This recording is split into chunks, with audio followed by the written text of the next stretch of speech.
अरे मोदी जी, जब तू आयल रहला तो आपने पिछले चुनाव में ही कहा था, भाइयों बहनों, मोदी आएगा तो 2 करोड़ नौजवानों को हर एक साल नौकरी देगा।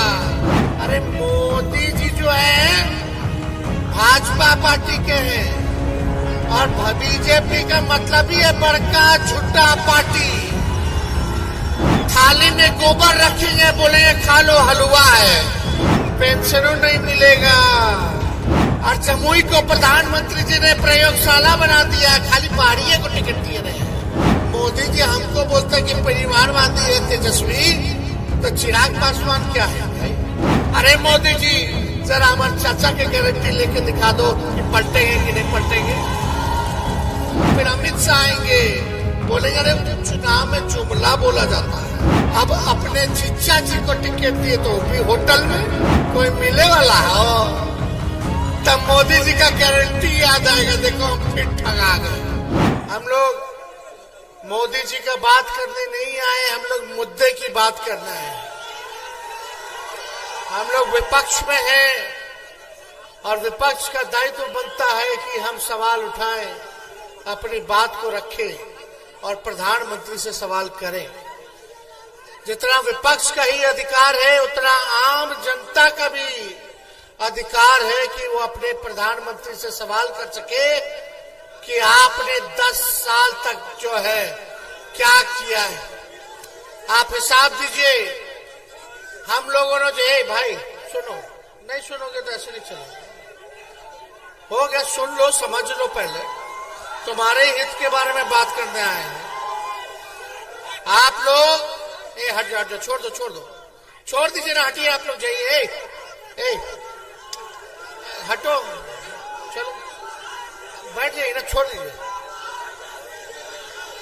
बैठ जाइए, कोई नहीं उठे।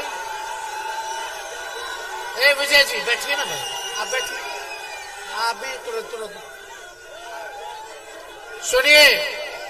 मुद्दा क्या होना चाहिए? सबसे बड़ा दुश्मन क्या है नौजवान भाइयों का, बताओ तो जरा। कितने लोग यहाँ बेरोजगार हैं, जरा हाथ उठा करके बताइए। और यहाँ कितने लोग किसान हैं, वो भी हाथ उठाइए। आप एक किसान वर्ग से हम सवाल पूछेंगे और एक नौजवान वर्ग से पूछेंगे। मोदी जी ने क्या कहा था जब पिछली बार आए थे? तो अब तो 5 साल बाद चुनाव में ना आए हैं, इससे पहले भी चुनाव में आए थे। आप लोग बताइए नौजवान भाई, मोदी जी ने कहा था कि नहीं कहा था कि 2 करोड़ सरकारी नौकरी जो है वो देंगे? बोला था कि नहीं बोला था? क्या आप जानना नहीं चाहते मोदी जी ने कितनी नौकरियां दी? अरे मोदी जी, जब तू आयल रहला तो आपने पिछले चुनाव में ही कहा था, भाइयों बहनों, मोदी आएगा तो 2 करोड़ नौजवानों को हर एक साल नौकरी देगा। किसान भाइयों को क्या बोला था मोदी जी ने कि 2022 तक सभी किसान भाइयों का जो है आय दुगुना कर देंगे। अभी हम हेलीकॉप्टर से घूम रहे हैं, इससे पहले हम सड़क से घूम के गए, देख रहे हैं अभी कटनी चल रहा है, लोग फसल काट दिए, लेकिन फसल का उचित दाम नहीं मिल रहा है। बताइए किसान भाई, आप जो दिन रात पसीना बहा के लू में भी काम करते हैं, आप अन्नदाता हो, पूरे देश का पेट आप लोग भरने का काम करते हैं, और यही मोदी जी ने कहा था कि उचित फसल का दाम देंगे, हर किसान भाइयों का 2022 तक आय को दुगुना करेंगे। एक काम हुआ? क्या बोलते थे मोदी जी, हमको काला धन लेके आएंगे, विदेश में पड़ा हुआ है, हर एक के खाता में 15-15 लाख रुपया देंगे। क्या हुआ? अरे मोदी जी जो है भाजपा पार्टी के हैं और बीजेपी का मतलब ही है बड़का झूठा पार्टी। अब मोदी जी झूठ बोलने में माहिर आदमी है। थाली में गोबर रखेंगे, बोलेंगे खा लो हलवा है। अखवा फोड़ देंगे, फिर चश्मा दे देंगे, बोलेंगे देखो हमने चश्मा दे दिया है। यहाँ नौजवान सब कर रहा है, बोल रहा अग्निवीर। अग्निवीर योजना में हम लोग सब नौजवान सब तैयारी करता है, माँ बाप का मेहनत लगता है, पेट काट के बाल बच्चा का पढ़ाता है कि नौकरी हो जाए, नौकरी हो जाए। अग्निवीर योजना में 4 साल यानी 22-23 साल के होते होते आपको हटा देगा, केवल 4 साल रखेगा सेना में, बहाली में।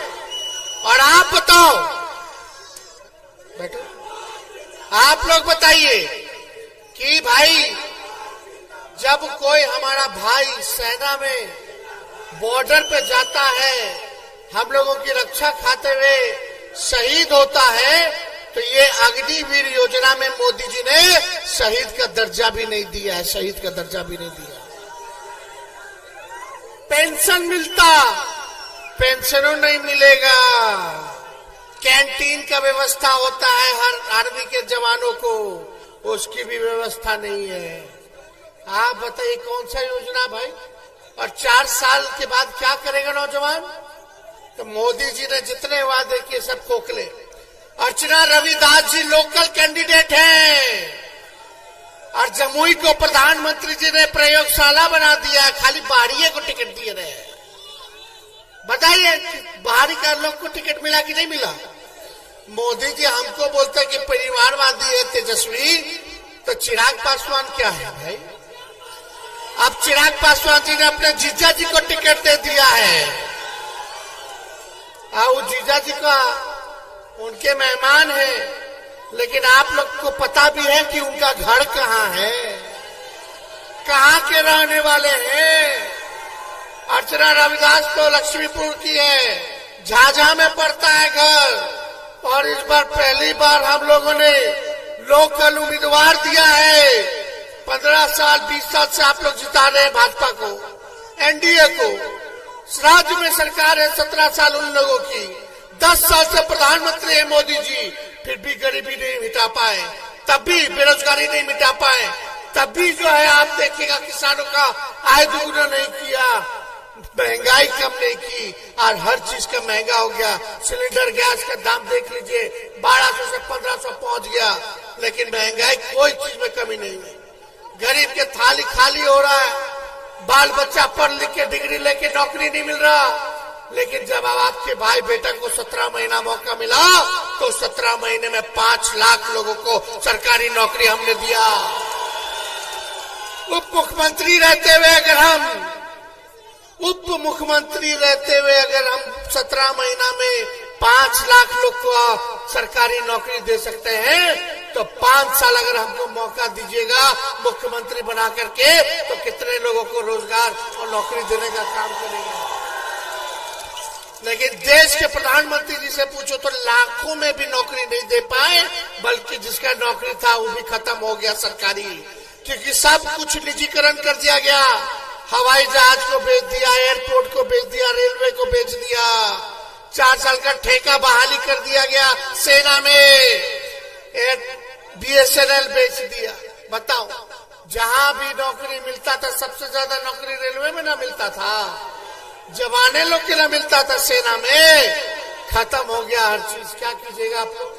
मोदी जी ने वादा किया था बिहार को विशेष राज्य का दर्जा देंगे, कोई वादा नहीं पूरा किया। लेकिन आप सब लोगों को हम बताना चाहते हैं, इन लोगों के पास मुद्दा नहीं है, काम नहीं किया। जब तेजस्वी को मौका मिला 17 महीने, तो जितनी आंगनबाड़ी महिला थी, ममता आशा थी, जितने हमारे तालीमी मरकज के लोग थे, टोला सेवक थे, विकास मित्र थे, सबके आय को दुगुना हम लोगों ने किया। हम लोगों ने जातीय जनगणना कराने का काम किया और सभी लोगों के आरक्षण को बढ़ाने का काम किया। हम रात भर छापा मारते थे अस्पताल में, ताकि लोगों का इलाज हो सके, दवा मिल सके। लेकिन भाजपा का एक भी मंत्री कोई किसी को देखे रात में घूमते हुए, छापा मारते हुए, देखते हुए? दूधू को उप मुख्यमंत्री बन गया, एक तो हमारे ही यहाँ से गए, लेकिन कोई काम ये लोग नहीं कर रहा। ऊपर से नीचे सब लोग इन्हीं का, एनडीए का विधायक है, अरे मांझी जी के पार्टी का विधायक है ना रे भाई, एनडीए में ना, और एमपी उनका है, 3 बार से जीत रहा लोग, 15 साल से, 17 साल से नीतीश जी अब बीजेपी की सरकार है और 10 साल से भारत में इनकी सरकार है। आप पूछो अपने दिल पे हाथ रखे कि आपके जीवन में क्या परिवर्तन लाया है। इन लोगों ने कौन सा परिवर्तन लाया है? कोई परिवर्तन नहीं लाया। मेरा मानना है कि इस बार चुनाव होगा लोकल के मुद्दे पर, क्षेत्रीय मुद्दे पर। इस बार क्षेत्रीय मुद्दा हावी रहेगा। ये देश का चुनाव है, लेकिन देश जो है गांवों से बनता है, राज्यों से बनता है, जिलाओं से बनता है, प्रखंडों से बनता है। तो जब तक आपके विकास आपके गांव में नहीं होगा, आपके जिला में नहीं होगा, आपके प्रखंड में नहीं होगा, आपके राज्य में नहीं होगा, तब तक देश का विकास संभव नहीं है। तो जरा पूछिएगा, देखिएगा, गांव में कौन मोदी जी इतना अच्छा अस्पताल बना दिए क्या? जाके देखिएगा, आपके बाल बच्चों के लिए अच्छा स्कूल बना दिए क्या? तेजस्वी था तो 3 महीने में बहाली पूरा करवा के नियुक्ति पत्र दिलवा दिया 5 लाख लोग को। और तेजस्वी के जाते ही पेपर लीक हो गया, बहाली जो निकलना था। अब तक हम रहे होते तो ये लोग बर्बाद कर दिया इतना महीना। सोचो 10 लाख लोगों को सरकारी नौकरी मिल गया होता। लेकिन जब से इनकी चाचा जी पलट गए तो पलट गए। लेकिन हम ये बुजुर्ग हैं, अभिभावक हैं, उनका सम्मान करते हैं, लेकिन जहां रहे वहां स्थिर रहे। एक बार चुन ले, हेने रहे के बाद कि उन्हें जाए के बाद एक ही जगह लेकिन रहे।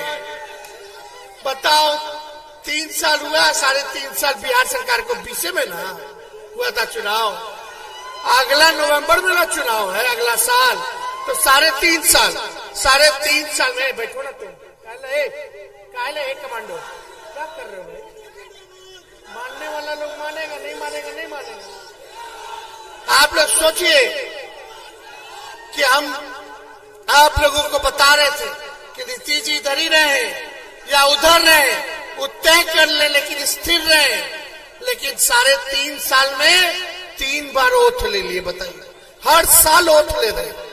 इससे क्या बिहार का विकास होगा? क्या आप लोगों का भला होगा? और मोदी जी आते हैं यहाँ, कहते हैं कि मेरा गारंटी बहुत मजबूत है। अरे मोदी जी, जरा हमारे चाचा के गारंटी लेके दिखा दो कि पलटेंगे कि नहीं पलटेंगे। अब मोदी जी का गारंटी तो चाइनीज वाला माल जैसा होता है, 1-2 दिन चलेगा, 1-2 बार इस्तेमाल होगा, खत्म हो जाएगा। अंदर से खोखला। जब तक चुनाव है तब तक मोदी जी का गारंटी रहेगा। जैसे चुनाव खत्म होगा सब कुछ खत्म हो जाएगा। फिर अमित शाह आएंगे, बोलेंगे अरे तो चुनाव में जुमला बोला जाता है। तो हम लोग ज्यादा कुछ नहीं कहेंगे, समय नहीं है। लेकिन सिकंदरा की जनता से हम सब लोगों से अपील करते हैं, भाई जरा सोच और विचार के कीजिएगा। लोकल उम्मीदवार है, चिराग पासवान इतने 2 बार से सांसद रहे, एक जमुई में एक अपना पार्टी का दफ्तर भी नहीं खोले, होटल में रहे सारा दिन। जब आना हुआ होटल में फिर निकल दिए। अब अपने जीजा जी को टिकट दिए तो भी होटल में। अरे रात में दिक्कत होगा तो कहां जाइएगा? किसके पास जाइएगा? केकरा ढूंढिएगा? कोई मिले वाला हो? तब मोदी जी का गारंटी याद आएगा, देखो हम फिर ठगा गए, समझे? अरे मोदी जी, आप इतना बोलते हैं परिवारवाद परिवारवाद, तो चिराग जी रामविलास जी के बेटे हैं, उनका भाई चाचा भतीजा सब अब दमादो आ गए हैं राजनीति में। और चिराग जी कहते हैं कि हनुमान है, वहां परिवारवाद मोदी जी को नहीं लौका। हम जीतन राम मांझी उनका बेटा, उनकी समधो सब है, तब ठीक है।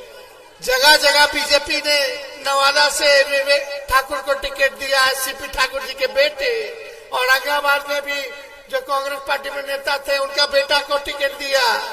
सब जगह परिवारवाद वाले को टिकट बांट रहे हैं और आ करके कहेंगे कि देखो परिवारवाद खत्म होना चाहिए। मोदी जी, अगर परिवारवाद खत्म होना चाहिए तो आप अपने घर से, अपने पार्टी से शुरू करो और एफिडेविट के लिख के दो जनता को कि किसी भी नेता के बेटा को टिकट नहीं देंगे, किसी भी नेता वाला बेटा वाला पार्टी के साथ हम गठजोड़ नहीं करेंगे। काहे आप मांझी जी को, चिराग पासवान जी को रखे हैं और जहां जहां भाजपा को टिकट मिल रहा सब परिवार वाले लोग को टिकट मिल रहा। कथनी और करनी में अंतर है, ये झूठ बोलते हैं, इसलिए इन लोगों से सावधान रहना। अभी रामनवमी आएगा, हम लोगों ने कलम बांटा है, कितना परिवार का 5 लाख परिवार को हम लोगों ने उस घर में नौकरी दिया है, खुशी है, खुशहाल है। लेकिन रामनवमी आ रहा है, मोदी जी आएंगे फिर हिंदू मुसलमान की बात करेंगे। हम तो कलम बांटे, वो लोग तलवार बंटवाएंगे। नौजवान को नुकसान नहीं, सबको नुकसान होगा। नफरत की राजनीति होगी, अगर दंगा फसाद होगा तो आपका भाई बेटा जेल जाएगा, फिर कराते रहिए बेल, अब बिना थाना में घूस दिए हुए होता नहीं है कुछ। आप परेशान, आपके माता बाबूजी, भाई बहन, पत्नी सब परेशान कि जेल चल गया लड़कवा, जेल चल गया, दंगा हुई था, अब घूस मांगेगा पुलिस वाला, आप फिर कोर्ट कचहरी जाइएगा, जिंदगी तबाह हो जाएगा 5 साल। अब मोदी जी फिर देखो नफरत फैला के राज करेंगे और आपको भोगना होगा। और जिसके घर में हमने नौकरी दिया, जो नौजवान का ब्याह नहीं हुआ था ब्याह हो गया। तो आपको कैसा सरकार चाहिए? नौकरी देने वाला कि कलम देने वाला कि तलवार देने वाला? अमन चैन कायम रहेगा, भाईचारा कायम रहेगी, तब हम लोग जो विकास कर सकते हैं। आपस में मिलकर रहिए और अर्चना रविदास जी को भारी मतों से जिताइए। जिताइएगा ना? दोनों हाथ उठा करके सब लोग बताइए, जिताइएगा ना? विजय का माला दे दे। बहुत बहुत धन्यवाद। जय हिंद, जय बिहार।